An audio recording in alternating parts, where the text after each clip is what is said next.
a discutir qué pasó en el 2006, porque yo soy de los que cree que la historia, que hay que caminar cuando tenemos tantos problemas viendo hacia adelante y no por el retrovisor.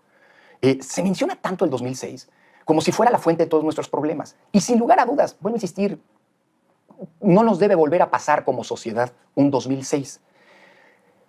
Pero precisamente para que no nos pasara ya hubo dos reformas electorales. Se cambió en 2007 el sistema de comunicación política precisamente para que los problemas que tuvimos en 2006 no volvieran a ocurrir.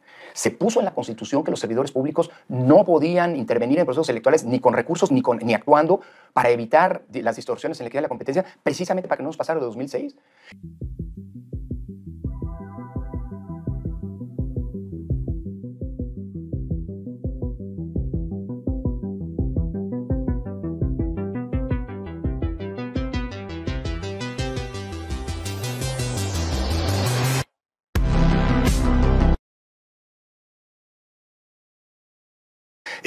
Veo muy complicado, muy polarizado el ambiente. Veo muy difícil la construcción de consensos. No hay que olvidarnos que hoy la mitad de la Cámara de Diputados sigue denunciada penalmente por traición a la patria. Yo no sé si ese es el mejor contexto para construir consensos, o a lo mejor lo que está pensándose no es en construir consensos, sino en mayoritear. Y si vamos a una reforma electoral que, a diferencia de las que han ocurrido en los últimos 25 años, sean producto de un mayoriteo, la reforma electoral va a ser fuente de los problemas cuando hoy lo electoral ya no es un problema como ocurría hace 30 años. Entonces, me imagino, Lorenzo Córdoba, que vamos a tener un presidente que, llevamos ya 4 años, que siga gobernando desde el rencor. O sea, uno entiende que al principio, pues, ves al pasado, ya casi va de salida, o sea, ya está más de salida que de entrada. Y, o sea, este tamaño de rencor. Pues mira, sin meterme a discutir qué pasó en el 2006, porque yo soy de los que cree que la historia, que hay que caminar cuando tenemos tantos problemas viendo hacia adelante y no por el retrovisor. Se menciona tanto el 2006 como si fuera la fuente de todos nuestros problemas. Y sin lugar a dudas, vuelvo a insistir, no nos debe volver a pasar como sociedad un 2006. Pero precisamente para que no nos pasara ya hubo dos reformas electorales. Se cambió en 2007 el sistema de comunicación política precisamente para que los problemas que tuvimos en 2006 no volvieran a ocurrir. Se puso en la Constitución que los servidores públicos no podían intervenir en procesos electorales ni con recursos ni actuando para evitar las distorsiones en la equidad de la competencia, precisamente para que no nos pasara de 2006. En 2014 se volvió a reformar la Constitución. O sea, con las reglas de hoy, la elección de 2006 se hubiera anulado. Pues no habría podido ocurrir, porque la autoridad electoral habría sancionado a tiempo, habría impedido, hoy tenemos herramientas que no se tenían entonces, para impedir la intromisión indebida desde el gobierno, para impedir y sancionar a empresarios que compraron publicidad no pudiendo hacerlo, para, digámoslo así, encauzar la disputa a través de las resoluciones de las quejas que hoy son mucho más ágiles, entonces no se tenían medidas cautelares, hoy sí se tienen. Es decir, 2006 no podría ocurrir nunca más porque precisamente para eso cambiamos las reglas del juego electoral. Por eso justamente en los últimos 8 años y medio hemos tenido el periodo de mayor estabilidad política electoral en nuestra historia. Y cambiarlo, sobre todo cambiarlo, no para ajustar, no para mejorar, que es mejorable el sistema electoral, que se tiene que abaratar el costo de las elecciones. Yo estoy de acuerdo. Eso justo iba yo a eso. Hay algunas partes que no lo cambias dinamitándolo, Carlos, no te lo cambias tirando el puente para construir uno nuevo, lo vas ajustando y reforzando, ¿no? Sí, o sea, decir, claramente López Obrador quiere tener el control del árbitro, quiere ser él, el árbitro quiere ser él que organiza las elecciones, no me cabe duda, pero ¿cómo lo está disfrazando? Está diciendo que vean cuánto gana Lorenzo, vean cuánto cuestan las elecciones, vean la lana que se llevan los partidos. Y esos argumentos sí pueden conectar. Claro que conectan. O sea, ¿hay margen ahí para hacer liposucción, para cortarse la grasa? Sí, pero hay que hacerlo con datos ciertos y no con falsedades como se ha hecho. ¿Cuál ha sido el discurso desde el gobierno? Que los consejeros ganamos más que el presidente. A ver, eso es falso, si atiendes lo que dice la Constitución. Ya estuvo bueno de mentiras, porque lo que se ha venido diciendo es hablar de sueldos. La Constitución no habla de sueldos, la Constitución habla de remuneraciones. Dice que nadie puede tener una remuneración mayor a la del presidente de la República. Y luego dice que son remuneraciones. Remuneraciones no es nada más el sueldo. Es el sueldo, sin duda, son las prestaciones, sin duda, pero también son todos los beneficios materiales que se le da a un funcionario público. Vivienda, el presidente López Obrador no paga renta, servicio doméstico. Bueno, ahora sabemos que hay varios militares que le prestan servicio doméstico gratuito al presidente. Y está bien que sea así, pero todo eso es lo que se tiene que calcular, cosa que no ha hecho la Cámara de Diputados. Y una vez que se haga, te apuesto doble contra sencillo que no hay ningún funcionario, al menos en el INE, que tenga una remuneración mayor a la del presidente, pero es una trampa. Dicho eso, otra mentira. El INE es el órgano electoral más caro del mundo. Falso, con datos, cuando quieran podemos discutirlo. Proporcionalmente al tamaño del país, el Tribunal Electoral de Panamá, el Tribunal Superior Electoral de Brasil o la Registraduría de Colombia son órganos que son más caros que el INE, aunque el INE cumple funciones que aquellos no tienen. Por ejemplo, nosotros monitoreamos toda la radio y la televisión. En Brasil, ahora en las elecciones, una de las quejas de Bolsonaro es que algunas radiodifusoras habían apoyado a Lula dándole más tiempo. Y el Tribunal Superior Electoral de Brasil dijo, no hay modo de saberlo y no lo estás probando. Y dijeron, en ningún lado del mundo, me decían a mí, se puede saber. No, en México sí, porque nosotros monitoreamos, cosa que ustedes no hacen. Dicho eso, que las elecciones son las más caras. Falso. Lo que costó la inversión en urnas electrónicas en Brasil para esta elección es prácticamente lo que cuesta hacer una elección federal en México. Lo que costó solo el sistema de difusión de datos preliminares, el equivalente al PREP, en Colombia, fueron $300 millones, solo ese sistema. El 75% de lo que te cuesta hacer una elección en México. Solo un sistema cuesta las 3/4 partes de lo que cuesta hacer una. Es decir, es un discurso que conecta mucho, pero es un discurso plagado de mentiras. Pero hay por dónde. Claro que hay muchas maneras de hacerlo. ¿Qué es lo que más cuesta de nuestras elecciones? El trabajo de campo que se tiene que hacer y que es producto de la desconfianza, Carlos.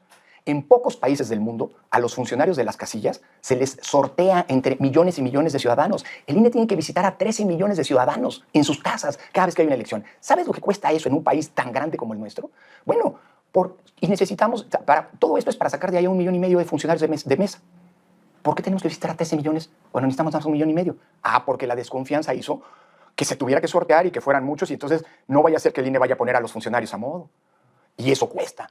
¿Por qué no reducimos, por ejemplo, en lugar de las de 13 millones de visitas, a la mitad? Te ahorraste la mitad del trabajo, del gasto de trabajo de campo. Pero, ojo, que después los partidos, si se hace eso, no vengan a decir, ay, no, me hicieron fraude porque no hubo un verdadero sorteo aleatorio. Es decir, hay muchas cosas que se pueden hacer, que se pueden mejorar, pero que muchas... Te pongo otro ejemplo, perdón.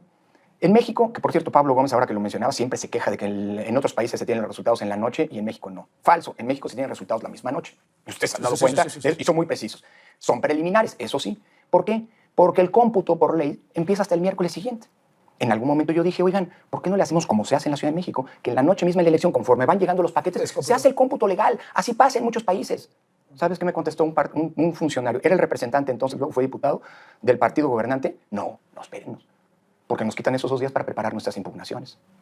Y claro, esos son 2 días en los que tienes que mantener el despliegue territorial y pagar sueldos y salarios a más de 60,000 ¿Será personas. que al final el INE se vaya a quedar con 7 consejeros? Porque no haya consenso para nombrar a los que los van a sustituir a ustedes. Mira, yo esperaría que no. El INE puede funcionar con 7 consejeros. Ellos tendrán que nombrar un presidente o presidenta entre ellos mismos, pero no es lo ideal. Porque eso abre la puerta a que en el 2024 alguien diga, híjole, se hizo una elección sin que el órgano estuviera debidamente integrado. Jurídicamente no tendría problema, pero creo que en términos de legitimidad no es lo más conveniente. Sobre todo cuando tenemos jugadores tan tramposos y tan poco leales con las reglas del juego. ¿Qué sí de la reforma electoral de López Obrador? ¿Hay algo bueno? Sí, yo creo que, por ejemplo, el avanzar hacia el voto electrónico es una buena idea. Ya el INE ha avanzado mucho en esto. Los brasileños son un ejemplo mundial de cómo se pueden hacer elecciones confiables con urnas electrónicas. Ahora, no es cierto que es un automático a barata costos, porque tienes que invertirle en aparatos que tienen que garantizar, máquinas que tienen que garantizar que no te hackeen. Claro, primero. Okay. Segundo, y los brasileños son un gran modelo en ese sentido. Segundo, como yo les decía ahora en Brasil, nuestras urnas electrónicas, las que estamos haciendo ahora en el INE, que son, pues digamos, que estamos usando paulatinamente, son mucho más bonitas, pero las brasileñas son mucho más seguras. Llevan 25 años de ventaja.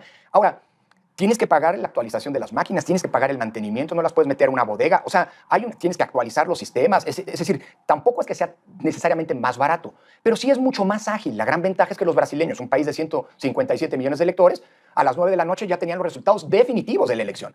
Creo que eso valdría la pena explorarlo, aunque probablemente introducir el voto electrónico tenga que ser más pausado para evitar generar. Dice, por cierto, el presidente López Obrador que deberíamos seguir el modelo de Costa Rica, que deberíamos seguir el modelo de Brasil, sí, en donde, pues entiendo, han premiado al INE, ¿no? Sí, es una paradoja curiosa. El 5 de febrero, en el Teatro de la República, en Querétaro, yo estaba ahí presente, dijo que iba a presentar una reforma electoral para 3 cosas. Uno, para que se acabara, que iba a presentar una reforma electoral para que ya no hubiera fraudes y no votaran los muertos. Yo declaré, bueno, pues los fraudes electorales en México no hay desde hace mucho y los muertos no votan desde que tenemos este padrón electoral. Sí hay algunas organizaciones que reviven a los muertos para que firmen consultas populares y qué sé yo, pero eso se llaman trampas y gracias a que el INE tiene el padrón se identifican y se sancionan. Y dijo allí, es que deberíamos mirar hacia Costa Rica. En ese periodo había elecciones en Costa Rica, las presidenciales. Y sí, el lunes pasado, el lunes 7, el Tribunal Supremo de Elecciones de Costa Rica le otorgó un reconocimiento al INE, el reconocimiento Cátedra de la Democracia, que es el premio más importante que ellos entregan, por su contribución a la construcción de la democracia en América Latina, la colaboración que se ha tenido con muchos países, en fin, un reconocimiento al propio INE. Y casualmente en Brasil, donde también dijo el presidente, es un país que deberíamos imitar en su sistema electoral, pues fíjate que ahora estuve como jefe de las misiones de observación electoral internacionales a petición del Tribunal Superior Electoral de Brasil, precisamente porque estaba sufriendo ataques desde el poder por parte del presidente Bolsonaro, muy similares a los que el INE está sufriendo por parte del poder en México. Y entonces nos llamaron a nosotros como una manera de contribuir a blindar la integridad electoral en Brasil. Son paradojas. Bueno, ¿qué va a hacer Lorenzo Córdoba cuando... ¿Cuánto queda?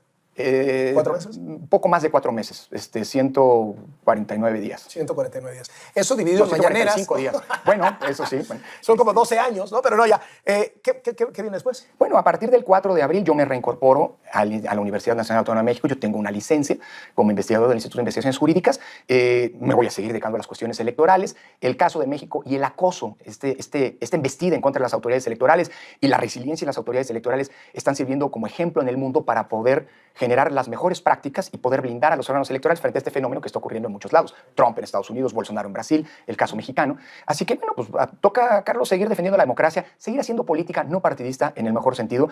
La universidad es un buen espacio y, pues bueno, si se vuelven a abrir los espacios en los medios de comunicación que tenía antes, pues seguir opinando y seguir defendiendo la democracia desde otras trincheras.